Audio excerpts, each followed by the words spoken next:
नमस्कार, आपके साथ मैं हूं विवेक शर्मा और आप देख रहे हैं उत्तर बंगाल एवं सिक्किम का leading news channel SK live. आज के दिनों के समाचार के प्रस्तुत करता है SGMG Automobiles, a multi-brand service center, one-stop solution for all car-related issues.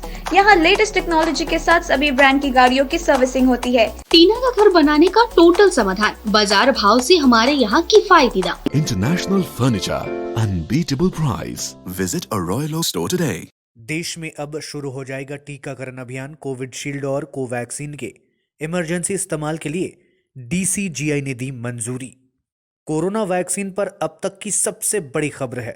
Drugs controller general of India ने भारत बायोटेक की कोवैक्सीन और सीरम इंस्टीट्यूट की कोविडशील्ड को इमरजेंसी यूज के लिए मंजूरी दे दी है। कोरोना वायरस पर बनी सब्जेक्ट सपोर्ट कमेटी ने शनिवार को भारत बायोटेक की कोवैक्सीन को इमरजेंसी इस्तेमाल के लिए सशर्त मंजूरी देने की सिफारिश की थी। इसके पहले शुक्रवार को सीरम इंस्टीट्यूट की कोविड शील्ड को भी इसी तरह की मंजूरी देने की सिफारिश की गई थी। दोनों को मंजूरी मिलने से अब उम्मीद जताई जा रही है कि इसी हफ्ते से वैक्सीनेशन ड्राइव भी शुरू हो जाएगा। तैयारियों को परखने के लिए पूरे देश में इसके लिए वैक्सीनेशन ड्राई रन भी शुरू हो चुका है। जलपाईगुड़ी में तृणमूल कांग्रेस की कर्मी सभा आयोजित। जलपाईगुड़ी जिले के नगरकांठा विधानसभा अंतर्गत नगरकांठा ब्लॉक तृणमूल कांग्रेस व नगरकांठा ब्लॉक तृणमूल युवा कांग्रेस की ओर से एक कर्मी सभा का आयोजन किया गया। सभा में राज्य तृणमूल कांग्रेस कोर कमेटी के सदस्य तथा पार्टी के मुखपत्र जलपाईगुड़ी के विशेष परिपेक्ष ओम प्रकाश मिश्रा, जलपाईगुड़ी जिला तृणमूल कांग्रेस के अध्यक्ष कृष्ण कुमार कल्याणी, जलपाईगुड़ी जिला कांग्रेस कमेटी के अध्यक्ष सैकत चैटर्जी समेत अन्य वरिष्ठ तृणमूल नेता व काफी संख्या में कार्यकर्ता उपस्थित थे। सभा में आगामी विधानसभा चुनाव को लेकर पार्टी की रणनीति पर विस्तार से चर्चा की गई। इसी के साथ आगामी विधानसभा चुनाव में तृणमूल कांग्रेस को भारी जीत दिलाते हुए राज्य में तीसरी बार सरकार बनाने में मदद करने की अपील पार्टी कार्यकर्ताओं से की गई। দেখুন আপনাদেরকে আমি প্রথমে একটা কথা বলতে চাই যে আমাদের সম্মানীয় সভাপতি কৃষ্ণ কুমার কল্যাণী যেটা বললেন তার বেশ ধরে বলতে চাই, নাগরাকাটা শুক্রা মুন্ডাকে তৈরি করেছে, শুক্রা মুন্ডা নাগরাকাটাকে তৈরি করেছে। আর তৃণমূল কংগ্রেস শুক্রা মুন্ডাকে নেতা করেছিল, শুক্রা মুন্ডা তৃণমূল কংগ্রেসকে তৈরি করেনি। শুক্রা মুন্ডা কোনো জননেতার নাম না। আমরা 2021-এর নির্বাচনে আমি বিজেপির সর্বভারতীয় সভাপতি জেপি নাড্ডা সাহেবকে এখান থেকে একজন কর্মী হিসেবে অনুরোধ করব যে আপনি শুক্রা মুন্ডাকে এখানে তৃণমূল কংগ্রেসের প্রার্থী করুন। ওনার জন্য আমরা গত লোকসভা নির্বাচনে 54,000 ভোটে নাগরাকাটা বিধানসভায় পিছিয়েছিলাম। আমাদের এখন একটাই লক্ষ্য যে যুব শক্তি মধ্য দিয়ে প্রতি বুথে বুথে 20 থেকে 25 জন করে ইয়াং জেনারেশনের ছেলে মেয়েদের তুলে এনে 18 থেকে 40কে তুলে এনে তাদেরকে বাড়িতে মানুষের বাড়ি বাড়ি পাঠিয়ে দলের কর্মসূচি, সরকারের কর্মসূচি, দলের লক্ষ্য, সরকারের লক্ষ্য এবং বিজেপির বিভাজনের রাজনীতি এবং মিথ্যাচারের রাজনীতি মানুষের সামনে তুলে ধরা। বিজেপি কিন্তু এমন একটা দল যে আদিবাসীর সাথে নেপালিকে লড়াচ্ছে, ব্রাহ্মণের সাথে কায়স্থকে লড়াচ্ছে। नए साल पर घूमने निकले एक युवक की मौत, जांच में जुटी पुलिस। नए साल पर अपनी महिला मित्र के साथ गजलडोबा घूमने घर से निकले सिलीगुड़ी के 5 नंबर वार्ड के निवासी हर्षित अग्रवाल वापस घर नहीं लौट पाए। शाम के वक्त घर लौटने के समय आमबाड़ी फालाकट्टा चौकी के बेनियापाड़ा इलाके में रेलवे ब्रिज के निकट कुछ बदमाशों ने कथित तौर पर उन पर हमला कर दिया। बताया जाता है कि बदमाशों ने उनसे रुपए मांगे। हर्षित पैसे देने से इनकार कर दिया तो बदमाशों ने उसके साथ मारपीट शुरू कर दी। इस दौरान धारदार हथियार से उस पर हमला किया गया। युवक की चीख पुकार सुनकर आसपास के लोग वहां पहुंचे, तब तक बदमाश वहां से भाग निकल चुके थे। स्थानीय लोगों ने खून से लथपथ अवस्था में तत्काल हर्षित को उत्तर बंगाल मेडिकल कॉलेज हुआ अस्पताल पहुंचाया, जहां इलाज के दौरान रात के वक्त उसकी मौत हो गई। हर्षित के परिवार वालों की ओर से इस संबंध में आमबाड़ी आउटपोस्ट में लिखित शिकायत दर्ज कराई गई है। पुलिस घटना की जांच शुरू कर दी है, पर अब तक इस घटना को लेकर पुलिस किसी को गिरफ्तार नहीं कर पाई है। शनिवार को हर्षित का शव पोस्टमार्टम के बाद परिवार वालों को सौंप दिया गया। हर्षित के परिवार वालों ने पुलिस से घटने की जांच करते हुए दोषियों के खिलाफ कड़ी कार्रवाई करने की मांग की है। घूमने गया था दादा, वहाँ जाके कोई चिंता हुआ, उसी चक्कर में ठोकरी लग गया, मारपीट में वो लग गया उसका शरीर में। उसके बाद में यहाँ हॉस्पिटल में पुलिस लेके आया, रात में 12 बजे प्राण नहीं, अभी तक कोई सब फरार हो गया। अभी हम लोग का डिमांड नहीं, हम लोग कोई डिमांड नहीं, पुलिस अरेस्ट करें। हाँ, अरेस्ट करना चाहिए पुलिस, जो भी है वहाँ पर ये सब काम नहीं होना चाहिए। जहाँ पर ये काम हुआ वहाँ पर थोड़ा सा सावधानी होना चाहिए। जो भी हमारा बच्चे के साथ हुआ और किसी के साथ ऐसा घटना नहीं घटी। जवान लड़का कोई भी आदमी हो, जान इंसान का पहले, 27 साल का मेरा बेटा जवान चले गया। जान इंसान का पहले, चाहे कोई आदमी। राज्य के पर्यटन मंत्री गौतम देव ने विकास योजनाओं का लिया जायजा, लंबित परियोजना जल्द समाप्त कराने के दिए निर्देश। राज्य के पर्यटन मंत्री गौतम देव ने सर्किट हाउस में प्रशासनिक अधिकारियों के साथ डाबग्राम फुलबाड़ी की विभिन्न विकास परियोजनाओं को लेकर एक अहम बैठक की। बैठक में जलपाईगुड़ी के जिला शासक मोहम्मदा गोदरा बासुआ, भूमि विभाग के अधिकारियों ने हिस्सा लिया। जानकारी के अनुसार बैठक में मंत्री गौतम देव ने लंबित विकास योजनाओं को शीघ्र समाप्त करने का निर्देश दिया। मंत्री देव ने कहा कि भूमि के पट्टे के मुद्दे को हल किया जाएगा। कपिलाल बर्मन द्वारा प्रदत्त 2 बीघा जमीन पर स्कूल बनाए जाएंगे। मुंशी प्रेमचंद कॉलेज के सेकंड कैंपस के लिए जमीन का हस्तांतरण जल्द किया जाएगा। 10 जनवरी से बंगाल सफारी के निकट वन विभाग द्वारा दिए जमीन पर कर्म तीर्थ परियोजना पर कार्य किया जाएगा। इसके साथ ही उन्होंने कहा कि जो विकास कार्य लंबित पड़े हैं, टेंडर जारी कर उन पर जल्द काम शुरू किया जाएगा। মিটিংটা কতগুলো ইম্পর্টেন্ট ইস্যুস ছিল, বেশ কিছু জমি পাট্টা ইত্যাদি ব্যাপার ছিল আমাদের অধিকার ডাবগ্রাম ফুলবাড়ি সাইডে, ওটা কথা হয়েছে। এছাড়া এক ভদ্রলোক কবিলাল বর্মন, উনি প্রায় 2 বিঘা জমি দিয়েছেন খুব ইম্পর্টেন্ট জায়গায় একটা স্কুল করার জন্য, সে ব্যাপারে কথা হয়েছে। মুন্সি প্রেমচাঁদ যে কলেজটা ওর সেকেন্ড ক্যাম্পাস ITI ক্যাম্পাস শিলিগুড়িতে করা, সে বিষয়ে ল্যান্ডের একটা ট্রান্সফার ইত্যাদি বিষয়ে কথা হচ্ছে। মিয়াকিওয়াকি প্রজেক্ট একটা আমরা করছি, এটা হচ্ছে ফুলবাড়ি 2তে, ওই জন্য কিছু এমপ্লয়িকে ট্রেন্ড আপ করতে হবে। এটা হাওড়ায় একটা পাইলট প্রজেক্ট চলছে, সেইভাবে আমরা এটা নিয়ে ডিটেল কথাবার্তা হয়েছে, এটা আমরা এগোচ্ছি। পঞ্চায়েত লেভেলে ডেভেলপমেন্টের লাস্ট ফেজ, এখন ভোটের আগে যেগুলো আছে পেন্ডিং, সেগুলো নিয়ে কথা হয়েছে এবং সবটাই টেন্ডারিং করে করার জন্য আমি বহুদিন আগেই চিঠি দিয়েছিলাম যে 1 লক্ষ হোক আর 5 লক্ষ বা উপরে হোক, every work to be done through tendering, no offline business. সেটা হবে না, আগেও বলে দেওয়া হয়েছে, সেটা দেখা হয়েছে। কয়েকটা কতগুলো 2-4টা ডেভেলপমেন্টের ব্যাপারে কথা হয়েছে। একটা খুব ভালো খবর যে 10 তারিখে আমরা একটা প্রজেক্ট স্টার্ট করতে যাচ্ছি, সামথিং ইউনিক। সেটা হচ্ছে বেঙ্গল সাফারি উল্টো দিকে ফরেস্ট থেকে একটা জমি আমি 3 বছর চেষ্টা করে উদ্ধার করেছি মানে ওরা দিয়েছে আমাকে সমস্ত নিয়ম কানুন মেনে। সেখানে সেলফ হেল্প গ্রুপদের দেওয়া হবে, সেই কর্মতীর্থর কাজটা শুরু হবে। আরেকটা কর্মতীর্থর কাজ ডাবগ্রাম জিপিতে একটা এস্টিমেট করতে দেওয়া হয়েছে, ওটা 6 তারিখে কমপ্লিট হয়ে গেলে ওটা আরেকটা প্রসেস হবে। এটা ডাবগ্রাম টু জিপির ভিতরে একটা জমি আমরা দিচ্ছি কর্মতীর্থের জন্য, সেটা একটা হবে। তারপর হচ্ছে একটা ওভারহেড ট্যাঙ্ক 5 কোটি টাকা গভর্নমেন্টের কাছে ছিল, পেয়েছি। ডাবগ্রাম টু এর জায়গা পাওয়া যাচ্ছে না, একটা এডুকেশন ইনস্টিটিউটের জায়গা আমরা চেষ্টা করছি, সেটা নিয়ে কথা বলবো। বেশ কিছু ছোট ছোট প্রজেক্ট, সেই প্রজেক্টের বিষয় সর্বশিক্ষা মিশনের বেশ কিছু ফান্ডিং, এই বিষয়গুলো নিয়ে ডিটেল ডিসকাশন হয়েছে डिस्ट्रिक्ट लेवल ऑफिसर साथ। जनता का विश्वास खो चुकी है मुख्यमंत्री ममता बनर्जी, अगले साल सरकार का जाना तय। ये बातें कही है भाजपा के वरिष्ठ नेता विजय वर्गीय ने। भारतीय जनता पार्टी के नेता कैलाश विजयवर्गीय ने कहा कि पश्चिम बंगाल की जनता का मुख्यमंत्री ममता बनर्जी से विश्वास उठ चुका है। इस वर्ष होने वाले विधानसभा चुनाव में दीदी का जाना तय है। इसके साथ ही उन्होंने विधानसभा चुनाव के दौरान चुनाव आयोग से राज्य में निष्पक्ष एवं शांतिपूर्ण चुनाव संपन्न कराने के लिए केंद्रीय वाहिनी की तैनाती की मांग की। मालदा में पंचायत के जनप्रतिनिधियों को लेकर आयोजित सम्मेलन के बाद उन्होंने संवाददाता सम्मेलन कर ये बातें कही है।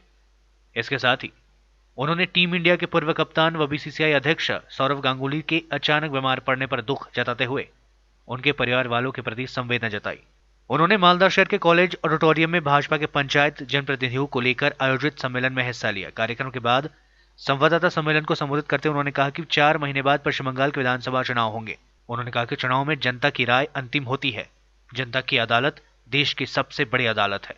भाजपा नेता ने कहा कि तृणमूल सुप्रीमो एवं पश्चिम बंगाल की मुख्यमंत्री ममता बनर्जी ने जनता का विश्वास खो दिया है। अगले साल विधानसभा चुनाव में वे दोबारा सत्ता में काबिज नहीं हो पाएगी। विजयवर्गीय ने कृषि कानून के खिलाफ चल रहे किसानों के आंदोलन में वामपंथियों का हाथ होने का दावा किया। साथ ही उन्होंने कहा ममता बनर्जी वामपंथियों के इस प्रदर्शन का समर्थन कर रही है। इससे स्पष्ट होता है कि तृणमूल कांग्रेस का वामपंथियों के साथ गुप्त समझौता है। कैलाश विजयवर्गीय ने कहा कि प्रधानमंत्री नरेंद्र मोदी देश में विकास कर रहे हैं, लोगों की बातें सुन रहे हैं, वहीं दूसरी ओर विपक्षी पार्टियां विकास कार्य के खिलाफ आवाज उठा रही है। इसके साथ ही उन्होंने विपक्षी राजनीतिक पार्टियों पर लोगों को गुमराह करने का आरोप लगाया। विजयवर्गीय ने कहा कि पश्चिम बंगाल में राजनीतिकरण के जरिए अपराधीकरण हो रहा है। अपराधियों के साथ कई सरकारी अधिकारी भी मिले हुए हैं। उन्होंने कहा कि अगले साल होने वाले विधानसभा चुनाव निष्पक्ष व शांतिपूर्ण तरीके से संपन्न कराने के लिए चुनाव आयोग निश्चित ही समुचित कदम उठाएंगे। सबसे बड़ी अदालत, सबसे बड़ी जो सभा होती है वो जनसभा होती है। जनता के बीच में ममता जी अपना विश्वास खो चुके हैं और इसलिए विधानसभा में यदि बहुमत नहीं पेश होगा तो 4 महीने बाद चुनाव है। तो जनता के बीच में सबसे बड़ी अदालत तो जनता की अदालत है। जनता की अदालत में ममता जी ने अपना विश्वास खो दिया है और दुर्भाग्य से कांग्रेस और लेफ्ट दोनों अपने अस्तित्व के लिए लड़ रहे हैं। कहीं ना कहीं देखिए, इस देश की, इस प्रदेश की राजनीति आप समझने की कोशिश करिए। यहाँ पर कांग्रेस और कम्युनिस्ट दोनों मित्र हैं, दोनों आपस में मिलकर लड़ रहे हैं।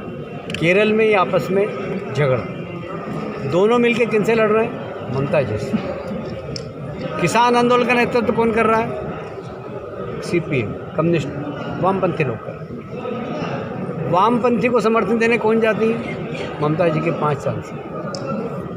अब देखिए, इसको समझने की ज़रूरत है कि आपस में लड़ते रहेंगे, पर भारतीय जनता पार्टी की विकास के नेतृत्व करने वाले मोदी जी का विषय आता है तो सब कहीं ना कहीं एक हो जाते हैं। इस देश की ये कमज़ोर राजनीति विपक्ष के द्वारा जिस प्रकार करी जा रही है, उससे प्रजातंत्र कहीं ना कहीं लोगों को प्रजातंत्र पर अविश्वास होता है, क्योंकि विपक्ष हमारा मानना है कि ताकतवर होना चाहिए, जवाबदार होना चाहिए, पर दुर्भाग्य से इस देश का विपक्ष जवाबदार विपक्ष है। आप 356 मांग कर रहे हैं क्या? रूप से हम देखते हैं कि यहाँ पर जिस प्रकार का राजनीतिकरण हुआ है नौकरशाही का, और अब तो अपराधीकरण भी हो गया है। अपराधियों के साथ अधिकारियों के कनेक्शन निकल रहे हैं, तो निश्चित या फिर चुनाव आयोग इस बात की जवाबदारी ले कि इस प्रदेश में आम मतदाता निर्भीक होकर मतदान कर सके। यदि ये चुनाव आयोग जवाबदारी लेता हो, क्योंकि हमने दोनों बातें की। हमने चुनाव आयोग से ये कहा है कि आप ऐसी व्यवस्था करें, यहाँ पर सेंट्रल फोर्स लाएं, स्टेट की जितनी भी मशीनरी है उसका उपयोग चुनाव में नहीं करें, तब जाकर यहाँ पर निष्पक्ष चुनाव हो सके। पश्चिम बंगाल में भाजपा ने करवाया आंतरिक सर्वेक्षण, मिल सकती है 150 से ज्यादा सीटें, शाह को सौंपी जाएगी रिपोर्ट। आगामी विधानसभा चुनाव में केंद्रीय गृह मंत्री व कदावर नेता अमित शाह ने बंगाल में 200 से अधिक सीटें पर जीत का लक्ष्य निर्धारित कर रखा है, लेकिन बंगाल में भारतीय जनता पार्टी को कितने सीटें मिल सकती है, इसे लेकर कराए गए आंतरिक सर्वेक्षण में भगवा ब्रिगेड थोड़ी पीछे रह गई है। ऐसे में आगे क्या करना है, इसे लेकर 30 जनवरी को बंगाल दौरे पर आ रहे शाह को रिपोर्ट सौंपी जाएगी। ऐसे में बंगाल की सत्ता पर काबिज होने के लिए जादुई आंकड़ा 148 है। पार्टी के आंतरिक सर्वेक्षण के अनुसार भाजपा 150 से 160 सीटें जीत सकती है। 200 सीटें तभी संभव है जब और ताकत के साथ मैदान में लड़ना होगा। इस बीच भाजपा अध्यक्ष जेपी नड्डा 9 जनवरी को इन रिपोर्ट की जांच करेंगे और प्रदेश नेतृत्व के साथ चुनाव का जिम्मा संभाल रहे नेताओं से भी बात करेंगे। यह रिपोर्ट अमित शाह के पास जाएगी तो वहां इसकी जांच करेंगे और उसे सील करेंगे। राज्य के नेताओं को लगता है कि यह लक्ष्य पूरा करने के लिए कोई समस्या नहीं होगी, क्योंकि 2019 के लोकसभा चुनाव में बीजेपी ने 18 सीटें जीती थी। टीकाकरण से पहले ही देश में खत्म हो रहा है कोरोना वायरस। पिछले 24 घंटे में देश में आए 18,177 नए मामले। देश में कुल मामले बढ़कर पहुंची 1.0 करोड़ के पार। देश में भले ही कोरोना के मामलों में कमी आ रही है, लेकिन कुल आंकड़ा 1 करोड़ के संख्या को पार कर चुकी है। पिछले 24 घंटे में देश में कोरोना वायरस के 18,177 नए मामले सामने आए, जिसके बाद देश में कुल मामलों की संख्या 1.03 करोड़ के पार चला गया। वहीं 24 घंटे में 217 मरीजों ने अपनी जान भी गंवाई। केंद्रीय स्वास्थ्य मंत्रालय की ओर से जारी आंकड़ों के मुताबिक पिछले 24 घंटे में 20,923 मरीज कोरोना वायरस से रिकवर हुए और ठीक होने वाले मरीजों की कुल संख्या बढ़कर 99,27,310 पहुंच चुकी है। इसके अलावा अब देश में कोरोना के सक्रिय मामले 2,47,220 है। 18,177 नए मामले सामने आने के बाद देश में कुल मामलों की संख्या 1,23,965 पहुंच चुकी है। बीते 24 घंटे में 217 लोगों की मौतों के बाद देश में कोरोना वायरस से मरने वालों की संख्या 1,49,435 पहुंच चुकी है। लेते हैं छोटा सा ब्रेक, फिर मिलेंगे ब्रेक के बाद। वर्ष 2020 काफी उतार चढ़ाव के साथ हमने गुजारा है। काफी लोगों ने अपनों को खोया है। खुद के घर में खुद को कैद कर लेना किसी जेल से कम नहीं था। तर यस्तो परिस्थिति बीच पनि डाक्टर, नर्स, पुलिसकर्मी, सञ्चारकर्मी लगायत अन्य फ्रन्टलाइन वरियर्सको रूपमा कार्य गरे भने यहाँहरू सम्पूर्णले पनि घरभित्र नै बसेर कोरोना दरलाई घटाउनमा सहायता गर्नुभयो। तसर्थ यहाँहरू सम्पूर्ण पनि कोरोना वरियर्स नै हुनुहुन्छ। করোনা এখনো টলেনি। মারাত্মক আকারে নতুন স্ট্রেনে আবারও ধরা দিচ্ছে। তবে অযথা আতঙ্কিত হবেন না। আতঙ্ককে দূরে সরিয়ে নিজের পরিবারের এবং আশেপাশের মানুষের খেয়াল রাখুন। মাস্ক পরুন, দূরত্ব বজায় রাখুন আর অবশ্যই স্যানিটাইজার ব্যবহার করুন অথবা হাত ধুন। नमस्कार, एसके लाइव परिवार की तरफ से हमारे सभी दर्शक व उनके परिवार को आने वाले नव वर्ष की हार्दिक हार्दिक शुभकामना और आशा करते हैं आपका आने वाला साल मंगलमय हो।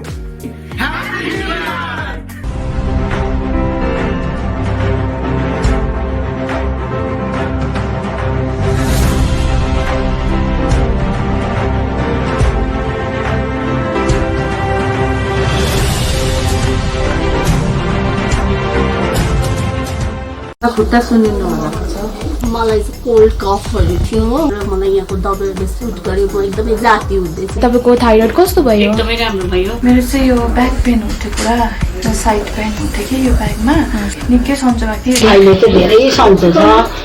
खुट्टा घुँडाहरू, खुट्टा दुख्ने, हातहरू दुख्ने त्यो अहिले धेरै कम्ती भयो। तपाईलाई ब्याक पेनहरू सन्चो भयो अहिले? हाम्रो ठेगाना छ centre point building first floor HD Lama road opposite to grand plaza shopping complex Janata lodge Darjeeling. सम्पर्क नम्बर छ 9641995791 अनि 7001155412। समय के साथ ही जरूरी बदलाव। प्लास्टिक हटाओ, रस्ट प्रूफ और food grade stainless still water tank लगाओ और लाइफ टाइम गारंटी पाओ। इसके हैं फायदे अनेक। काफी दिनों के लिए प्रयोग नहीं होता तो भी फंगस नहीं। सफाई बिल्कुल आसान, मौसम जो भी हो पानी नॉर्मल ही रहेगा। प्लास्टिक हानिकारक, स्टील के फायदे हैं अनेक। Contact number 9832378631। 50 से 70% कम कीमतों पर लाजवाब डिजाइन, ब्रांडेड फर्नीचर, गारंटी सहित मजबूती का वादा। मौका है यही, बना लो इरादा। Bedroom set, sofa set, dining set, outdoor या ऑफिस फर्नीचर से लेकर मॉड्यूलर किचन उपलब्ध है। कम कीमत में बेहतरीन गुणवत्ता का पूरा भरोसा। ऑर्किड बिल्डिंग, ऑपोजिट वेगा सर्कल, 2.5 माइल, सेवक road, Siliguri. International Furniture, unbeatable price. Visit a Royal Oak store today. टीना का घर बनाने का टोटल समाधान। बाजार भाव से हमारे यहाँ किफायती दाम। घर, दुकान, मकान, गोदाम बनाने के लिए टीना, प्रोफाइल सीट, रंगीन टीना, पाइप आदि सामान की नई दुकान टीना लगाने के लिए मिस्त्री भी हमारे यहाँ है उपलब्ध। Mahavir steel, 3rd mile, Vega mall के सामने, Chaudhary compound. Contact number 9709970981। SGMG Automobiles, a multi-brand service center, one-stop solution for all car-related issues. यहाँ लेटेस्ट टेक्नोलॉजी के साथ सभी ब्रांड की गाड़ियों की सर्विसिंग होती है। 20 मिनट में ही car wash, in house automatic colour बनाने की मशीन इत्यादि। तो देर किस बात की, आज ही कॉल कर अपॉइंटमेंट बुक कीजिए 9609933000। SGMG automobiles, BSF road, Salugara, Siliguri. के लिए SK लाइव ही बेस्ट ऑप्शन है। SK लाइव का इस क्षेत्र में 24 घंटा टेलीविजन, एंड्रॉइड ऐप और वेबसाइट पर प्रसारण होता है। सोशल मीडिया पर भी हम उपलब्ध हैं। हमारी व्यूवरशिप 9 लाख से अधिक है। सिक्किम, हैथवे और NXT डिजिटल पर, दार्जिलिंग और कालिम्पोंग में दोनों हैथवे और CCN सेटअप बॉक्स पर, क्लामपुर से लेके मैनागुड़ी हैथवे पर, सिटी केबल पर, सिलीगुड़ी और आसपास, नक्सलबाड़ी से पानी टंकी तक NXT डिजिटल में। तो सोचिए नहीं, कॉल करें 7908554308। ब्रेक के बाद आपका फिर से स्वागत है। बढ़ते हैं खबरों की तरफ। ब्रिटेन के कोरोना वायरस के नए स्ट्रेन के कल्चर को अलग करने वाला पहला देश बना भारत। ICMR ने ट्वीट कर दी जानकारी। कोरोना के नए स्ट्रेन को लेकर दुनिया भर में खौफ का माहौल है। पुराना वायरस तो कहर ढा ही रहा है। इस नए वायरस को 70 गुना ज्यादा तेजी से संक्रमित कराने वाला बताया गया है। वहीं भारत में भी एक के बाद एक नए स्ट्रेन वाले केसेस सामने आने से दहशत का माहौल बना हुआ है। लेकिन इस पूरे माहौल के बीच कोरोना वायरस के UK स्ट्रेन के खिलाफ भारतीय वैज्ञानिकों को अहम कामयाबी मिली है। भारतीय वैज्ञानिकों ने अपने यहाँ UK से आए वायरस के नए स्ट्रेन की पहचान कर इसे आइसोलेट कर लिया है। सबसे खास बात यह है कि नए स्ट्रेन को आइसोलेट करने वाला भारत पहला देश बन चुका है। Indian council of medical research यानी ICMR ने इस कामयाबी के बारे में जानकारी देते हुए बताया कि भारत में तेजी से वायरल हो रहे नए UK म्यूटेट स्ट्रेन को आइसोलेट और कल्चर कर लिया गया है। आइसोलेशन के जरिए नए म्यूटेट स्ट्रेन पर वैक्सीन के असर की भी जांच की जा सकेगी, यानी देखा जा सकेगा कि कोविड वैक्सीन इस स्ट्रेन पर असरदार है कि नहीं। ICMR ने दावा किया कि किसी भी देश ने ब्रिटेन में पाए गए SARS-CoV-2 के नए प्रकार को अब तक सफलतापूर्वक पृथक किया, कल्चर नहीं किया है। वायरस के ब्रिटेन में सामने आए नए प्रकार को सभी स्वरूपों के साथ राष्ट्रीय विषाणु विज्ञान संस्थान में अब सफलतापूर्वक पृथक और कल्चर कर लिया गया है। इसके लिए नमूने ब्रिटेन से लौटे लोगों से एकत्र किए गए थे। कल्चर एक ऐसी प्रक्रिया है जिसके तहत कोशिकाओं को नियंत्रित परिस्थितियों के तहत उगाया जाता है और आमतौर पर उनके प्राकृतिक वातावरण के बाहर ऐसा किया जाता है। पश्चिम बंगाल में धीरे धीरे खत्म हो रहा है कोरोना वायरस। सामने आए 24 घंटे में 863 नए मामले, 28 मरीजों की हुई मौतें। पश्चिम बंगाल में शनिवार को कोरोना वायरस संक्रमण के 24 घंटे में 863 नए मामले सामने आए, जबकि 28 मरीजों की मौतें हुई। यह जानकारी राज्य के मेडिकल बुलेटिन में दी गई है। बुलेटिन के अनुसार राज्य में संक्रमितों की कुल संख्या बढ़कर 5,54,079 हो गई है, जबकि मृतकों की संख्या बढ़कर 9,766 हो गई है। बुलेटिन के मुताबिक राज्य में 1,443 और मरीज स्वस्थ हुए हैं, जिसके बाद कोविड-19 के संक्रमण से उभरने वाले लोगों की दर 96.25% हो गई है। बुलेटिन के अनुसार उत्तरी 24 परगना जिले में सबसे अधिक नए 220 मरीज सामने आए, जबकि कोलकाता में 211 और लोगों में इस संक्रमण की पुष्टि हुई।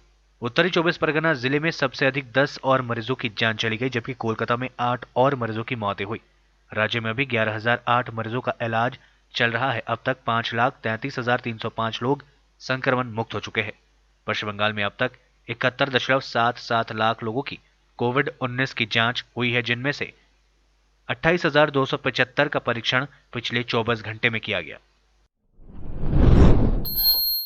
BCCI के अध्यक्ष और भारतीय क्रिकेट टीम के पूर्व कप्तान सौरव गांगुली को 2 से 3 दिनों में मिल सकती है अस्पताल से छुट्टी।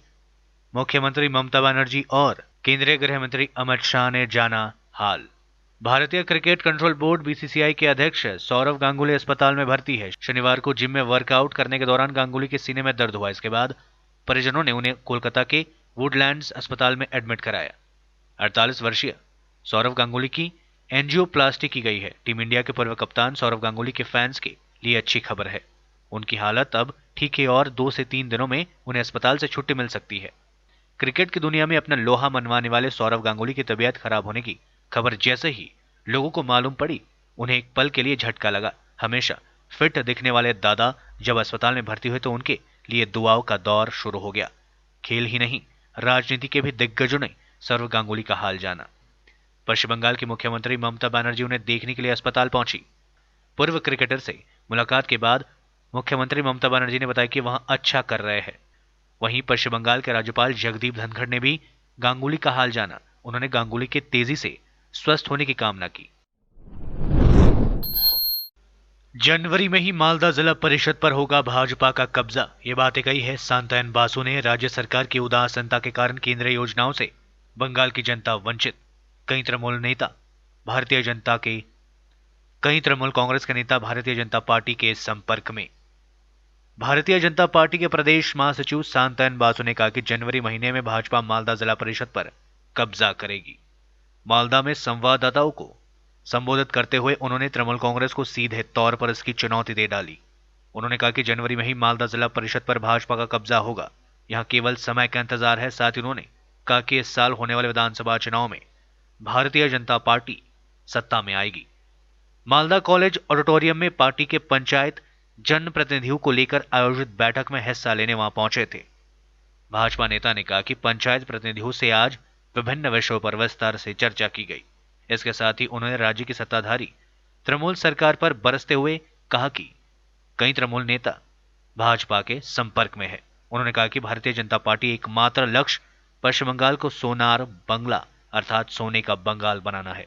उन्होंने कहा कि मालदा के गढ़ से ही बंगाल को सोने का बंगाल बनाने का विचार शुरू हुआ था। इसी को आगे रखते हुए वे लोग आगे बढ़ रहे हैं। भाजपा के प्रदेश महासचिव बासु ने राज्य सरकार पर केंद्रीय योजनाओं का लाभ लोगों तक नहीं पहुंचाने का आरोप भी लगाया। उन्होंने कहा कि राज्य सरकार की उदासीनता के कारण ही राज्य की जनता केंद्रीय योजनाओं का लाभ नहीं उठा पा रहे हैं। যারা জনপ্রতিনিধি আছেন, সাংসদ থেকে গ্রাম পঞ্চায়েত সদস্য, কাউন্সিলররাও আছেন, গোবিন্দদা কাউন্সিলররাও আছেন, তাদের এটা সম্মেলন হচ্ছে। মাননীয় কৈলাসজির ভাষণ দেওয়ার কথা। কিছু সমস্যা হয়েছে, কারণ ওনার প্রোগ্রামটা এমন ছিল যে উনি কলকাতা থেকে গৌড় ধরে এখানে ট্রেনে আসবেন, কিন্তু কালকে কেন্দ্রীয় স্বরাষ্ট্রমন্ত্রী থেকে আচমকা ওনাকে ডেকে নেওয়া হয়। উনি রাত্রিবেলা সেখানে ছিলেন দিল্লিতে, সকালবেলা বাগডোগরা এয়ারপোর্টে পৌঁছেছেন। আমরা তড়িঘড়ি একটা হেলিকপ্টারের ব্যবস্থা করেছি, সেটা নিয়ে মনে হয় ঘণ্টাখানেকের মধ্যে এখানে পৌঁছে। হেলিকপ্টার পেতে মানে অসুবিধা তো হয়েছে একটু, আমাদের এখানে কোনো ইস্টার্ন জোন হেলিকপ্টার পাইনি, সকালে অ্যারেঞ্জ করতে হয়েছে। রাজ্য সরকারের হেলিকপ্টার আমাদের দেয়ওনি, চাইওনি। আমরা অন্য ত্রিপুরা রাজ্য সরকারের একটা হেলিকপ্টার অনুরোধ করে নিয়ে এসেছি, ওটা আমরা ব্যবহার করছি। সাংগঠনিক কার্যক্রম আছে। পঞ্চায়েতের নির্বাচনের পরে এমনি বসা হয়েছে, কিন্তু সবার একটা আগ্রহ ছিল যে কেন্দ্রীয় নেতৃত্ব বসুক, আমাদের বিধায়ক সাংসদ সবাই এক ফ্রেমে আসুন। আজকে এসছেন। পরের বার তো আমরা এই হলে করতে পারবো না, অন্য কোথাও করতে হবে। তার জন্য এখন ছোট পরিবার এখনো আছে, তাই সুখী পরিবার আছে, ছোট জায়গাতে করলাম। পরের বার বড় করে করবো। বড় পরিবার হলে কি সমস্যা ছিল? বড় পরিবার হলে তো সুখ একটু কমতেই পারে, তাদের কোনো অসুবিধা নেই তো। শুনুন, বড় পরিবার মানেই কিছু না কিছু জটিলতা সমস্যা তৈরি হতেই পারে, এটা স্বাভাবিক। আমরা চাই সেসব হোক, কিন্তু পশ্চিমবঙ্গের উন্নতির জন্য তৃণমূল কংগ্রেস যাক, আমরাও চাই। তৃণমূল কংগ্রেস যদি এখন আস্থা ভোট বিধানসভায় চায়, আমার ধারণা, এই তো বিধায়ক বসে আছেন, ওনাকে বেশি জিজ্ঞাসা, উনি বেশি ভালো বলতে পারবেন আমার থেকে। 100 জন বিধায়কের সমর্থনও তৃণমূল কংগ্রেসের দিকে নেই। কি স্বাধীন আছে? বর্তমান পরিস্থিতি তাই আছে। 100 জন বিধায়কও তৃণমূল কংগ্রেসের সাথে নেই বলে আমাদের মনে হচ্ছে। সেটা আমি মুখে বললে তো হবে না, সেটা বিধানসভাতেই প্রমাণ হচ্ছে। কিন্তু মুখ্যমন্ত্রী আস্থা ভোট চান। अमेरिकी कंपनी के सर्वे में पीएम मोदी दुनिया के सबसे लोकप्रिय नेता। देश के प्रधानमंत्री नरेंद्र मोदी को एक अमेरिकी डेटा फर्म ने अपने सर्वे में दुनिया का सबसे लोकप्रिय और स्वीकार्य राजनेता माना है। दुनिया भर के राजनेताओं की लोकप्रियता पर नजर रखने वाली कंपनी मॉर्निंग कंसल्टेंट ने अपने सर्वे में कहा कि 75% लोगों ने पीएम मोदी के नेतृत्व पर भरोसा जताया है। वहीं 20% ने उन्हें स्वीकार नहीं किया है। कुल मिलाकर 55% लोगों ने माना है कि भारत के प्रधानमंत्री मोदी दुनिया के सबसे स्वीकार्य राजनेता है। यह सर्वे अमेरिका, फ्रांस, ब्राजील, जापान समेत दुनिया के 13 लोकतांत्रिक देशों में हुआ था। किसानों और सरकार के बीच कल होगी फिर वार्ता, मांगे नहीं मानी गई तो ट्रैक्टर के साथ निकालेंगे किसान गणतंत्र परेड। कृषि सुधार कानूनों को लेकर 4 जनवरी को प्रस्तावित वार्ता से पहले केंद्र सरकार पर दबाव बनाने के लिए किसान संगठनों ने एक बार फिर मोर्चा खोल दिया है। शनिवार को संयुक्त किसान मोर्चा ने कहा कि अगर उनकी मांगे नहीं मानी गई तो वे मकर संक्रांति पर 13 जनवरी को देश भर में तीनों कृषि कानूनों की होली जलाएंगे। 26 जनवरी को दिल्ली में ट्रैक्टर के साथ अपनी अलग किसान गणतंत्र परेड निकालेंगे। उसी दिन दिल्ली के बॉर्डर पर उनके धरने को 2 महीने हो जाएंगे। पत्रकार वार्ता में किसान नेताओं ने बताया कि इस परेड के लिए अभी जगह तय नहीं हुआ है। हालांकि इतना जरूर है कि इसके जरिए राजपथ के गणतंत्र दिवस परेड में व्यवधान डालने की कोशिश नहीं होगी। कोरोना वायरस का कहर दुनिया में जारी। अमेरिका के कैलिफोर्निया में हालात हुए बेकाबू। लोगों से ब्लड डोनेशन की अपील। विश्व में अब तक 8.49 करोड़ से ज्यादा लोग हुए संक्रमित। दुनिया में कोरोना मरीजों का आंकड़ा 8.49 करोड़ के ज्यादा हो चुका है।